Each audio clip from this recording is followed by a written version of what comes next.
I think it's an estimate of the number of county citizens who are represented by the people and the groups that are here today are about 10,000 people, and I think that's an underestimate. I think part of what we're trying to do is draw attention to the problems with the Clarksburg planning and get more people to pay attention so that we have a way of having livable Clarksburg be livable, and also a way of saving 10 Mile Creek. So I'll turn it over to Diane Cameron, who's our advocate at Audubon Naturalist Society, and let her give you more of the details. Thank you all for coming today. And how do you like my historic microphone? It works. Thank you very much, Neil.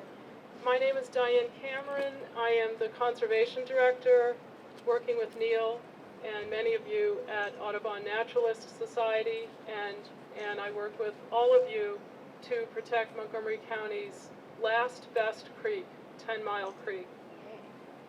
And we have here with us Kathy Wiss. Kathy, if you could raise your hand. And Kathy... We should switch over here. Over here, Kathy. Kathy has been monitoring the health of 10 Mile Creek since 1997. And so Kathy knows, as some of you know who have monitored the creek with her, including Pat Ratkowski, who's here, that this is our last best creek, that it has more of an abundance and diversity of life than any other creek our scientists have studied. And so we're here today to say that this creek is not only a biological gem that we use as a reference stream against which we judge the health of all of our streams, it's also our drinking water supply. It's also the cleanest source of water to Little Seneca Reservoir, which is a emergency backup drinking water supply to the mid-Potomac that we use in times of severe drought. And as Caroline Taylor with Montgomery Countryside Alliance has pointed out, and I hope will tell us more about later, more droughts are predicted to come. So we are going to need to rely upon this drinking water source in the future more than we have in the past. And we have used it in the past 2 times, once in 1999 and once in 2002. So we're here today to say to the Planning Board that the Planning Board has this decision in its hands this summer. And the Planning Board needs to decide in favor of science-based smart growth. And what this means, and we have a report that we are releasing today, and it will give you the details on what we mean by this, but I want to focus on one of our most important points, and then I'm going to turn this over to other speakers, is that we need to cap development at a level that will protect 10 Mile Creek. And what science tells us is that that level of development is 6% impervious cover or less. And even 6% would mean a 50% increase in pavement over what is in this watershed right now. So this is a compromise on our part already. And yet there are no proposals on the table right now at the Planning Board that would even consider this modest compromise proposal of 6%, because even that is still considered too restrictive right now by many on the Planning Board and the Planning Board staff. So we're here to change the terms of the debate so that we can have an actual debate that's really talking about what the science tells us. And Montgomery County has the best scientific database on water quality of any municipality we know of in the country and possibly in the world. And this involves both our citizen scientists and our government scientists. So let's use the data that we have to make the right decision for smart growth and for science-based protection.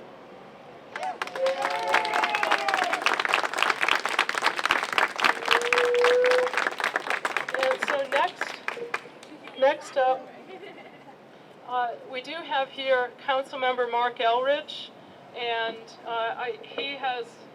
he is going to speak with us about the County Council's intention for this master plan amendment. Thank you. Thank you. Thank you. Get this thing to work right. So I've been involved in this twice in the last several years. The first time, there was an effort to go ahead and determine and just declare that the triggers had been met and to go ahead with the development that was envisioned in the triggers. And that was a few years ago. And after some battling, we were able to get the council to agree that we were going to do a study. And we appointed a study group. And the study group came back and said, you can't really do this at the level that was originally envisioned in the stage 4, that you would have to probably reduce the density of this project if you were going to meet the other goal of stage 4, which was to protect the streams. And that was a very difficult decision, and proponents of the plan to build everything claimed that there were 2 recommendations from that report. If that's the case, that's the only report in the universe where the minority report is in the same category as a recommendation. And that's what it was. The majority of the people, the scientists and the government people and the citizens who looked at this said you can't do it. The developers and their representatives said, no problem, we can make it work. That becomes, in their mind, a recommendation. And in my mind, that was the narrow interest of a small group of people that could not prevail on people actually to look at the science. Last summer, this came up a second time because this had not been resolved. And they said, well, since it hasn't been resolved, let's go forward. And Peterson and Pulte were making the rounds of the council. I didn't know they were making the rounds of the council. I wasn't supposed to meet with them. I was told at one point that I wasn't supposed to know about it. What they were lining up were the votes in order to go forward and say the trigger had been met. And I sent out an email to my friends, and they sent out emails, many emails to their friends, and this became an issue again all of a sudden, and you all successfully got the county, finally, in was it September or October, we agreed to take another look at this. The goal of this is not to figure out how to put 900 houses and the full development. The goal of this is to do what was originally envisioned, which was A, what's the status of the creek, and how much can the creek take before you irreparably harm it, and then figure out what development fits with that. And that's how I'm interpreting the role of park and planning, whether or not they see that. They're supposed to be going with the science. And I agree with Diane, we've got too much science here. And the idea that this county would ignore the science and simply do what the developers want would be a real shame. But there's another reason, particularly on the Peterson property, to really think twice about this from a zoning perspective. That was supposed to be the site of office. You know, commercial development that was going to provide high-quality jobs for all the people that we moved to Clarksburg. I still think the science says it has, whatever you're going to do there has to be downsized. But the idea that you would replace high-quality jobs for Clarksburg so people could actually live there and work there with crappy jobs in a retail outlet mall is, to me, the worst of all planning. Why would you take away the opportunity? And now that we've got money from the state for transportation, now that finally there's the possibility of running the CCT into the heart of Clarksburg so that you could actually get people from there and to there, you could have the opportunity to develop that place the way it was originally envisioned, with jobs for people who live there. Why the planning board would walk away from that because somebody offers them an outlet mall, I do not know. But I can tell you that an outlet mall isn't town center for Clarksburg, it's not jobs for Clarksburg, and it's not shopping for Clarksburg residents. It's for everybody else but Clarksburg. And it's time that Clarksburg come first. That community has taken enormous hits.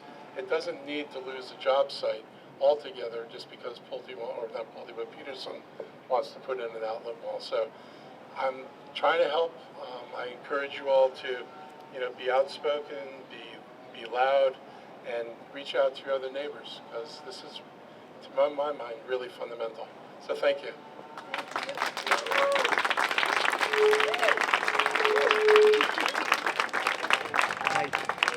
Thank you very much, Councilmember Elrich.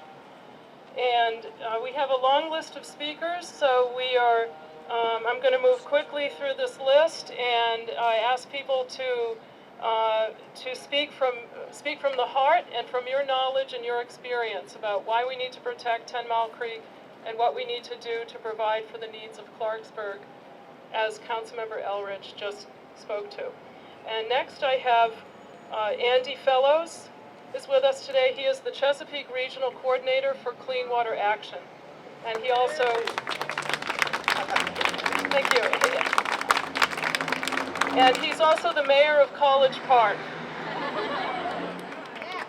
And I am here. I'm not here as the mayor of College Park, but I'm here as the Chesapeake Regional Director for Clean Water Action.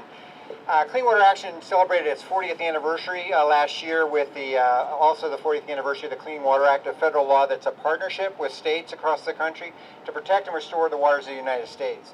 That includes waters like 10 Mile Creek, which are clean water. Currently, 10 Mile Creek is clean water.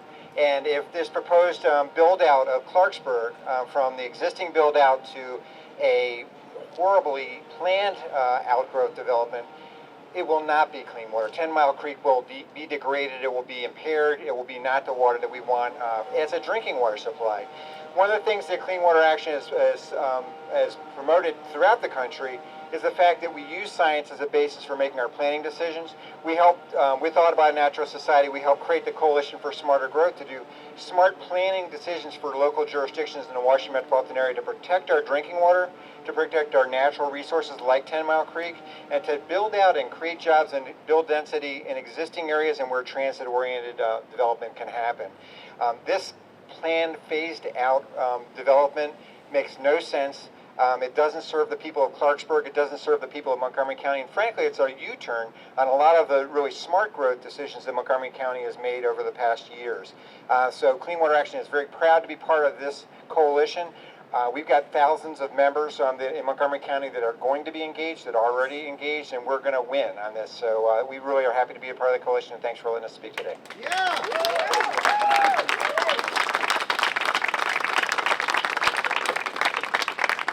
Thank you very much, Andy. Next on my list is Beth Daly, and Beth is with the Sugarloaf Citizens Association. Thank you, Beth. Thanks. Hi everyone. And ironically, Sugarloaf Citizens Association, we just celebrated our 40th anniversary too. So it's great. And our, for those of you who don't know, Sugarloaf Citizens Association, we represent the Up County, the Ag Reserve, and we work to preserve its rural legacy and its environmental integrity, and to keep it rural. So that's what we do. The reason we're concerned and we're part of this coalition is because the 10 Mile Creek, as many of you know, borders on the Ag Reserve, and we want to keep it clean. And folks in the Ag Reserve, we don't have WSSC. We get our water from wells, underground wells, and we want to keep that water clean. So that is why Sugarloaf is involved in this, and we're going to fight hard to make it happen. On another note, and this is me just personally saying this, I feel, we're talking about like the developers have the right to develop, and it's frustrating to me. Where are our rights? As citizens living here, the right to not have traffic, the right to not have portables behind your schools like a year after they're built. This area is, there's no public transit, and on behalf of Sugarloaf, I'll be testifying against what we call the Pulte-Peterson bill, which is basically about permeable pavements and trying to do an end run around, to create more density and development in stage 4. So I hope that if you can't stay for the testimony, it might be a while, if you could send notes to the planning board and the county council in support of 10 Mile Creek, that'd be great. And thank you very much for being here. It's a great turnout.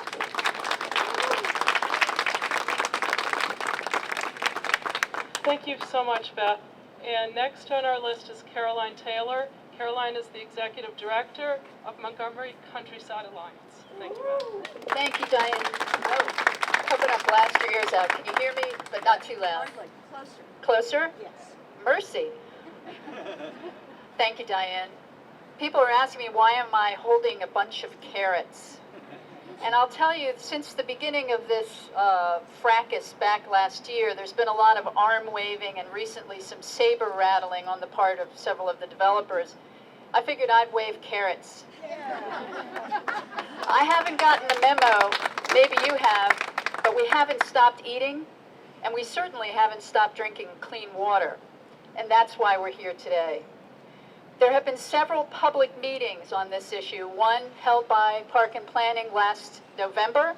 It was a crowded room, over 80 people, most of them from Clarksburg, and they spoke loudly. They said they want a clean 10-mile creek, they want a robust, livable, walkable town center, which they have been promised and have not yet gotten, and that they want the ag reserve to be vital, and indeed the potential for the ag reserve to be bigger.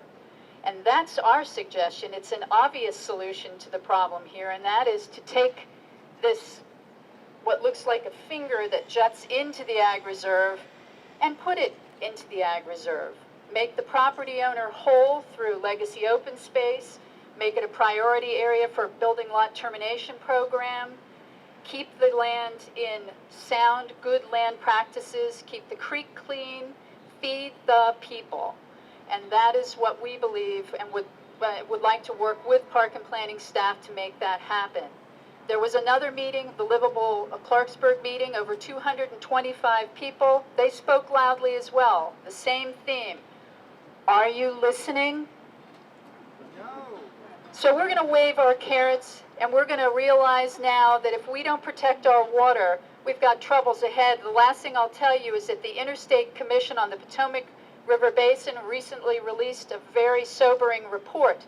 By 2040, the report says, our surface waters will be diminished and our groundwaters will be diminished by 35% as a result of climate change. I'm not here to debate why climate is changing, but it is. And unless our planners and unless our decision makers factor in that sobering fact, we will be in a world of trouble in the future. So let's take this as a positive moment where we can have Clarksburg grow well, model itself on the European model where food is grown nearby, and protect the resources. And I thank you.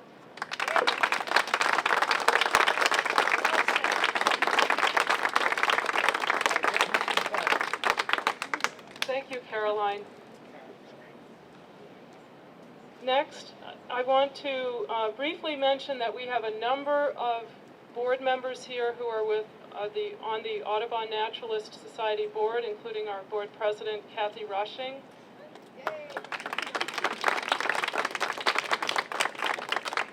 And she's here today with her husband, Bob, and twin grandchildren.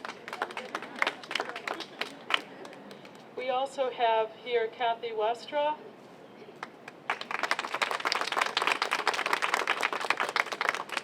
And Mike Gravitz. Mike, if you would please come, if you are. The only thing I want to say is go fight, win. That's what counts. Go fight, win. Go fight, win. Go fight, win. Go fight, win. Go fight, win. Go fight, win. Go fight, win. Save the creek. Save the creek. Save the creek. Save the creek. Save the creek. Save the creek. Save the creek. Save the creek. Save the creek. We also have here today one of our high school interns who is no longer in high school. She just graduated from Einstein High School. She was my intern last summer, Julia McMurray. And Julia helped with the report we released today, and she also served at Einstein High School as the captain of their championship debating team. Thank you so much, Diane. Can you guys all hear me? All right. As Diane mentioned, my connection to this is through Audubon Naturalist. I did serve as Diane's intern last summer, and I'm so happy to be back again to continue working on this issue. Prior to my internship, I was, I think like most people, rather ignorant and apathetic about local government. I was under the impression that things sort of worked themselves out, and I believed that I lived in a county that was progressive enough and united enough by its common beliefs that it really wasn't necessary to put pressure on local officials, because based on what I had seen, things had always just gone gone well. Based on my experiences, that is definitely not true. There are many great legislators and people in local government looking out for the public interest. Mark Elrich is a great example. He spoke earlier. However, when I found myself at my first meeting between developers and county executives, it was very awkward to see how easily manipulated many of the people I believed were defending my interest were swayed by factors like money, or in this case, the ease of perhaps giving into a demand to make it go away. So my personal appeal as somebody who lives in this county and plans to live in this county for quite a while and possibly raise children here is to please continue making it the utopian county that I so ignorantly believed it to be. I would love if my children could also have that vision, if they could believe that Montgomery County is a place where politicians do put science first, where laws are passed based on the common good and things that make sense instead of just merely based on what's convenient or what makes sense monetarily. And so I just appeal to the planning board that they'll, please respond to the demands that people have been making today. And I thank everybody else for coming out. So thank you.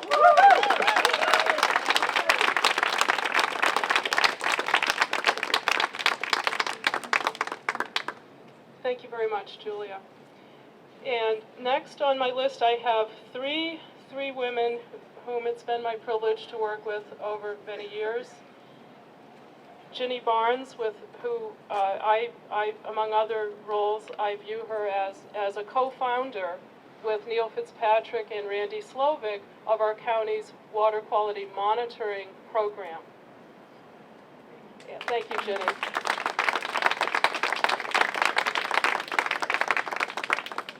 And so I'm going to ask Ginny to speak briefly about your experience in your work to protect Watts Branch and Piney Branch, which in some ways was the last best creek of the Watts Branch watershed and was a very special creek. And then I'm going to ask Jean Kavanaugh to talk about Sligo Creek and Ann Ambler to talk about Northwest Branch, because we have experience here in how to do it right and how to do it wrong. And let's learn from our experience.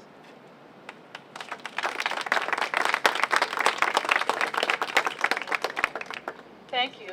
I'm currently the Vice Chair of Conservation Montgomery. And when we founded Conservation Montgomery just 3 years ago, we put at the top of our list of objectives to protect 10 Mile Creek. Why? Because we identified it as not only an environmental issue for the county, but a public health issue. This creek is the last best one we have, and I know because I met Diane and Neil 20 years ago trying to save the Piney Branch from just exactly what's being proposed in 10 Mile Creek.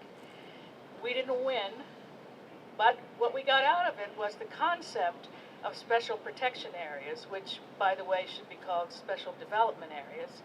They were supposed to be places where we put special attention on the water quality protection and the keeping impervious surfaces down. That didn't happen in Piney Branch. We went ahead and we bought the illusion that we could engineer our way out of excessive development. We can't. We lost it. It's gone now. It's not a bad creek, but it's not a good creek either. The only one we have left that we can really call good is 10 Mile Creek. If we lose this one, we don't have any more to play with. So I would advise people to make sure that the Planning Commission and the County Council get serious about this, because we can't afford to play anymore. We can't afford to delude ourselves, and we have to really protect this creek and lay our lives on the line for it. I think that's really important to say. You know, I'm not gonna die over 10 Mile Creek, but I'm not gonna let this happen easily. And I don't think any of you should either. So, go.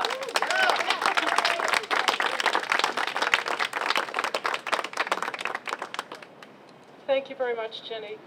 And Jean Kavanaugh, if you could tell us about your work to protect Sligo Creek and how 10 Mile Creek is important to people in this part of the county. Hi, my name is Jean Kavanaugh, and I live just about a mile down the road here, right next to Sligo Creek in Silver Spring. I'm just wanted to say I'm one of the founders of a group called wearemoco.org, and we're countywide, and we like to look at these issues. Here, we don't have an agricultural reserve or any clean creeks at all. Clean creeks are really rare in Montgomery County. My son was just telling me he's studying environmental studies in high school, and clean water is rare in the whole world. So we really need to protect what we've got here. Down in the lower part of the county, we care about clean water. We care about keeping our reservoirs clean. We care about precedents set in other parts of the county. We know what happens to the environment when the county develops too much. You can look around here, you can go down to the creek and Sligo Creek and see what's happening there. It's not water I want my dog to drink. I certainly don't want my kids to play in it, but they did play in it growing up. I'm scared about the bills that Craig Rice is introducing to substitute permeable pavers and green roofs for, real trees and real natural surfaces. What's done in Clarksburg affects the rest of the county. And we really need to hold strong, and we need the planning board to say no. They need to learn how to say no to development. They need to go back to one of their original mandates, which is to protect the environment and the people who live here. And thanks to Diane, who's really been helping us with overdevelopment here in my neighborhood. Thank you very much, Jean. So it's starting to rain a little bit, and a little light drop is okay. And so I would like to ask Ann Ambler to speak briefly, and then Ann Sinkyu, if you will. And then at that point, that's it for my list of speakers. So Ann, take it away. Thank you, Diane. So I come from the other side of the county. That is the side of the county that's in terrible shape. I am the president of the Neighbors of the Northwest Branch, which was formed to try to improve the health of the Northwest Branch. Now, the Northwest Branch is the headwaters of the Anacostia River, and you're probably very familiar with the problems of the Anacostia River. Now, this rain coming down here, as soon as it starts raining a bit more, the Northwest Branch level is going to go way up. It is going to run mud from all of the sources that are the storm drains, the runoff from yards that are not adequately covered. It will be a raging stream within a very short period of time. Lately, this raging stream gouged out the banks and cost Park and Planning an untold millions of dollars to restore the bank. It's down by Kent Mill Road where the trail goes down, if anyone's been down there. It's a major restoration.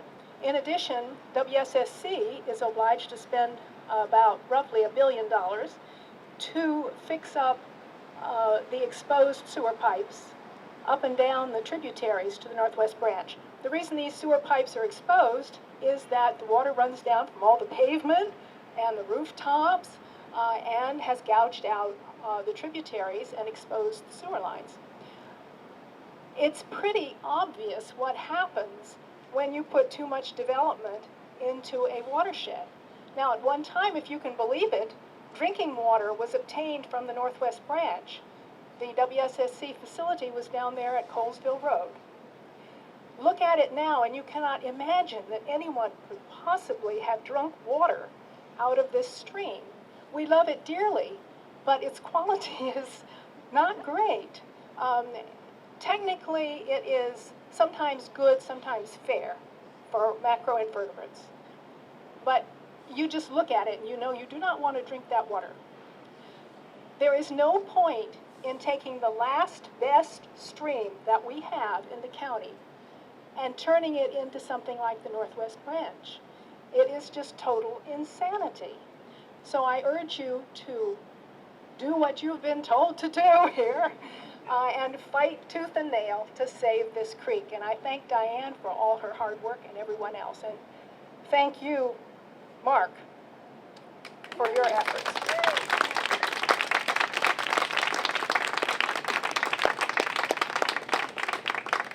Thank you very much, Ann. I want to give you a few additional pointers on what to do. And then we're going to have our last few speakers who I'll ask to be brief, and everyone today has been brief. Thank you. And here are some examples of what you can do. As we speak, some of us are tweeting. And earlier, Suzanne Turner and folks handed out sample tweet messages. So please, if you want to do that, or if you've never tweeted before, I encourage you to sign up for a Twitter account. I agree, when I first signed up, I thought it was a little weird, but I've started tweeting and it's fun. So I encourage you to tweet now and later. Two more things you can do. You can go online, and we have this information on multiple websites. We have a website now devoted to the Save 10 Mile Creek Coalition, and the website is called save10milecreek.com. So please go to this website and you will get more information on how to speak out. An easy way to speak out that I applaud our planning staff working with us. We asked them to make it easy for citizens to comment on 10 Mile Creek, the limited master plan amendment. They did make it easy. We thank them. They put on their website for this limited master plan amendment an online comment board. And so it's easy. You just go to this section of the web page and you just start typing, and you type a short message. And we already have, I think it's about 40 messages. And many of you have done this already. Thank you. And a third way is you can testify. You can testify today against the Pulte-Peterson pavement bills at 3 o'clock. Some of us will be, raise your hand if you'll be testifying against the pavement bills. Ginny and I, Ann, there's several of us. Beth, Caroline, thank you very much. You can also write in that you can also write to the planning board and to the county council that you oppose these bills. They're bills 1313 and zoning text amendment 1303. So that's an action you can do easy from the comfort of your computer station. Also, can you say that again? 1313, and the other one is called ZTA 13-03. And they're identical bills, but one of them is a zoning text amendment. And also, please plan to testify on July 25th, right back here at the planning board, in favor of a science-based smart development approach for 10 Mile Creek for this limited master plan amendment. July 25th is the planning board hearing. All of you have the right to sign up to testify, and I hope you will exercise that right. Then get ready for the fall. There will be sessions at the county council. Okay, so next, I want to call our last few speakers. Ann Sinkhu is here with us, and she is a longtime activist in the Up County for the Agricultural Reserve. She is from Boyd's. Thank you, Ann. You guys have been standing a long time. I'm only speaking because I think I might have something that you might be able to write about and reference about. I've lived near, about a mile away from 10 Mile Creek for about 40 years, so I sort of know the history in a personal way. Park and Planning came to the Boyd Civic Association about 35 years ago and asked residents and farmers to leave some of their land in order to provide water for our county and the whole DC area. Farmers and residents left with tears in their eyes and with a promise, because Park and Planning promised that they would save 10 Mile Creek for the reservoir in perpetuity. And these people left really in an amazing, amazing way. About 15 years later, Park and Planning kept that promise. They bought a huge tract of land on Slidell Road, which was proposed to be a golf course. There were two headwater streams flowing across that land. Park and Planning bought the land. It's now Buck Lodge Forest park. A few years after that, it was good, it was good. A few years after that, there was a proposal to develop some land across the street from that forest. And the two same streams ran across that land. Park and Planning advised County Council to buy that land. Well, we have hundreds of thousands of dollars already invested in saving the streams. What has changed? I think it's about developers. I won't get too cynical. But I think you might write and say, what is the difference? Why is the policy different? What has changed? Thanks so much, and thanks.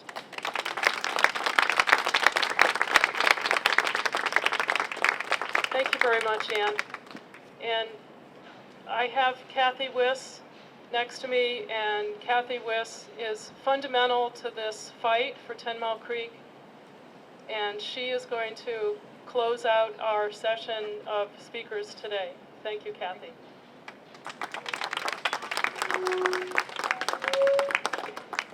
Thank you all so much for coming. This has just been a wonderful crowd, and a wonderful crowd of people who are interested in water throughout the county.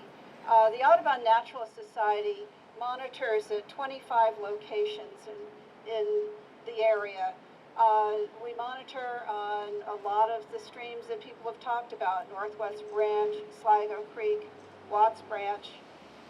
And throughout the county, we just don't find the diversity of organisms that we find at 10 Mile Creek. They're all gone. These used to be wonderful creeks too, wonderful places. It's been my pleasure to monitor at 10 Mile Creek since 1997. I chose it as a site because it was just fabulous. And for many, many years, it didn't seem to change at all. We could always count on finding just the most unusual organisms that other people tell me, we never find anything like that. You have to teach us about this. We have to take a test in order to be able to monitor. Based on all these things we never find, that's not fair. Well, it used to be that you could find things there in their streams, but no longer. And that just means that the water quality has just diminished elsewhere, but it's still good at 10 Mile Creek. Yes, it is. Ginny's great. They're the canaries of the stream.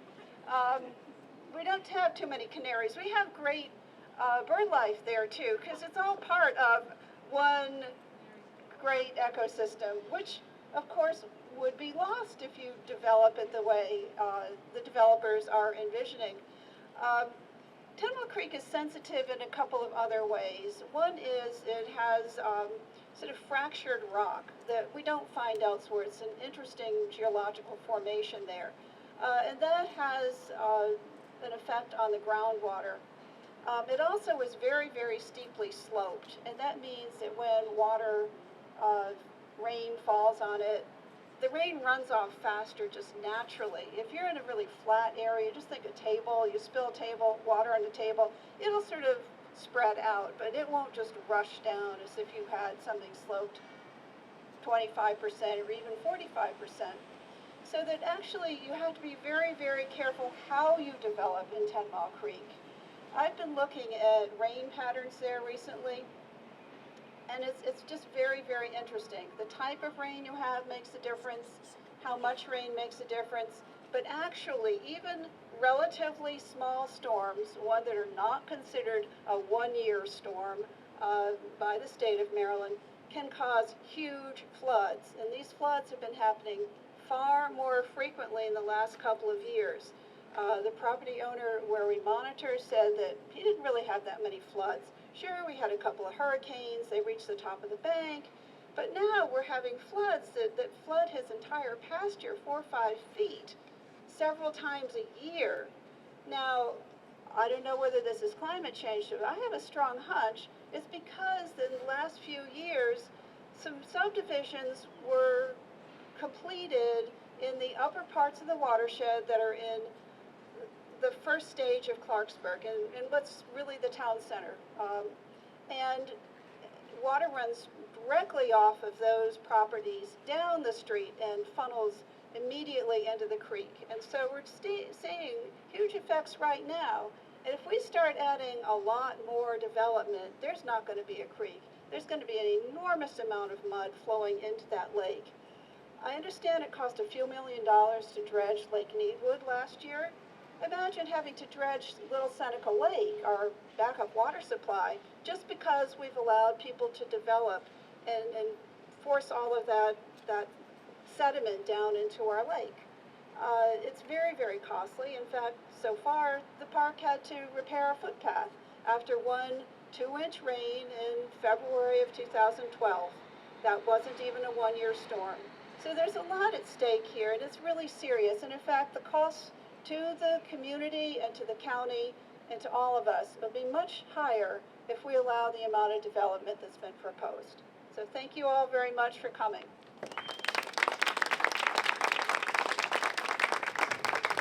Thank you, Kathy.